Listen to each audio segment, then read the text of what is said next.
Yo, what's up? This is DIGGY 22, and I'm gonna review Watch Dogs for you guys. So to start, I did enjoy the game, so I'm gonna talk about what I liked most about it, and or the stealthiness of the game and the hacking aspects of the game were pretty fun. The campaign is definitely the best I've played so far on the PS4.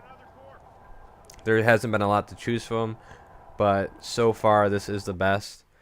I felt like the cars drove pretty good, but a lot of people have complained, claiming that the driving wasn't good enough or fun enough.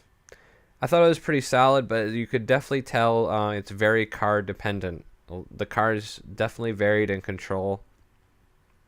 Every part of the world is open from the get-go, which is pretty good. I didn't run into any roadblocks trying to explore at any point. Not that I actually tried to go to all those islands in the beginning, but I didn't run into any roadblocks. I thought the hacking puzzles were pretty cool. They kept me entertained, but there wasn't really any punishment for messing up, which I thought there should have been. I don't know, maybe it should trigger enemies or just a straight up failure, something like that. Now moving into things I didn't like. You can't purchase property in this game, which after playing like all the Grand Theft Autos, that's something that makes the game fun, is being able to purchase property and items. You can escape every mission on a boat. Like when you have a mission and people are chasing you, the police are chasing you, or other fixers, whatever it may be, if you hop in a boat, you could just drive away and you complete the mission. You escape every time. The only thing that will follow you when you're in the boat is the helicopter. So all you do is you max out your helicopter disable skill points, and then you disable the helicopter, hop in a boat, and you could literally beat every single mission this way where someone's chasing you. I felt like that was too much of a cop-out, and they should have made it a little bit harder.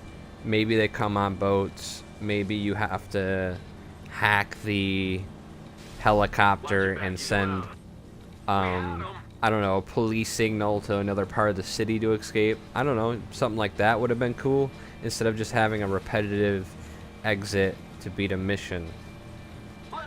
I also didn't like the fact that you did not control whether you jump, crouch, or take cover.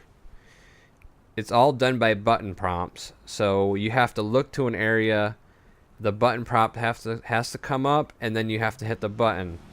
A lot of times when I was playing this campaign, I wanted to take cover, or I wanted to jump, or I wanted to crouch, but I couldn't get the button prompt to come up, so I got killed and I had to restart the mission, and it was very infuriating. I also wasn't a fan of the user interface.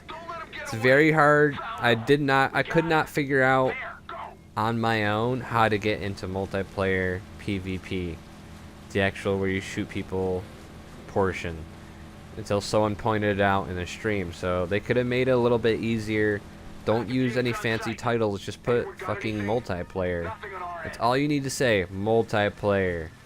You bring up your cell phone, the first thing you see should be multiplayer, skill points, and all that good stuff.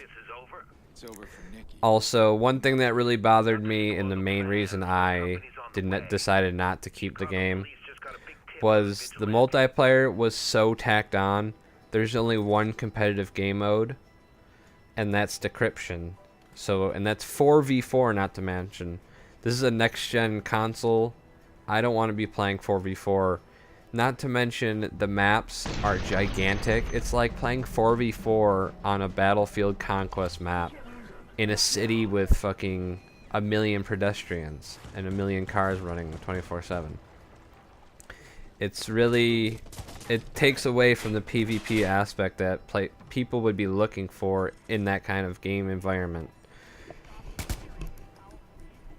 Another thing, like if they would have put more time into the multiplayer, if it would have been 8v8, 12v12, somewhere around there, and the maps would have been smaller, and they would have made it where they had more game modes that supported PvP, and also the fact that in decryption, you don't need to be able to see your enemy to take the data file back. You can hack them through a wall and it automatically hacks. Like, you don't have to be sneaky about it. Like, in multiplayer, you don't have to, like, hack a camera, be able to see your opponent, and hack it from your opponent that way. That would have been cool if they would have made it that way.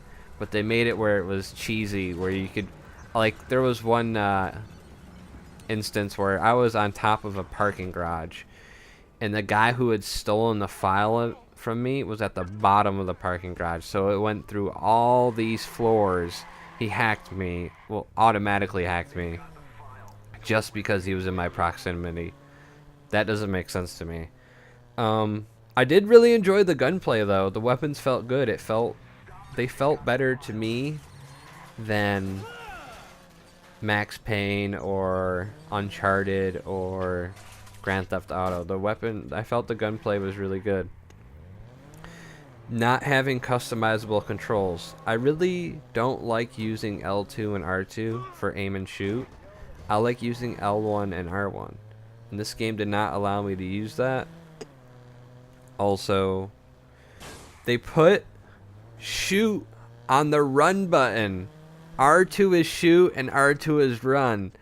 That makes no sense to me. Why would you make somebody shoot and run on the same button? I'll never get that. I'm just gonna leave that alone before I go off. Also, they made it so you can only have one game save file. That is the worst decision I've ever seen in a video game of this like magnitude. One gameplay save file. So what happened to me is I was trying to record my playthrough, and my PVR froze on a mission, so I wanted to go back and play that mission.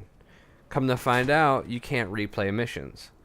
So what I wanted to do was just start from the beginning and just play through again. But it doesn't allow you to do that without erasing your other game save. So in order for me to play the single player again, I have to delete all my progress from every part of the game just to play the single player again. That is so dumb.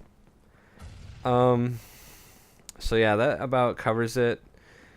So that about covers how I feel about this game. I'll say, since I said the single player is the best I've seen so far, I'm gonna give it a 7.5 out of 10. And I'm not really gonna grade the multiplayer because it's not worthy of a grade. They didn't put any effort into it. Anyways, it's definitely worth a buy, so check it out. I'm out.